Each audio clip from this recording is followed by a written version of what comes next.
Hi everyone, in front of me I've got iPhone Air and let me share with you how to check for the software updates on this device.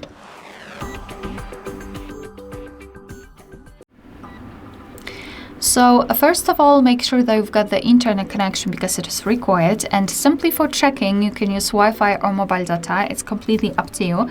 However, if you'll decide to download the update, I highly recommend switching to Wi-Fi so you can avoid some charges, because basically the files which are assigned to the update are quite large and it might take a lot of data to download them. So Wi-Fi is the best option here.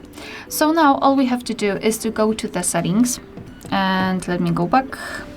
In the settings, we have to scroll and find General. And here, let's tap on Software Update. Now your device will check for the updates, and basically you can meet two different scenarios. The first one, where your software is up to date and there is nothing to download, your device will show you relevant information. And the second one is where your device will actually find the update. It will show you the information about it, what has been fixed, what has been added, and then you will be able to tap on Download or install and apply the update. Alright, so that will be all. Thank you so much for watching. Please hit the subscribe button and leave the thumbs up.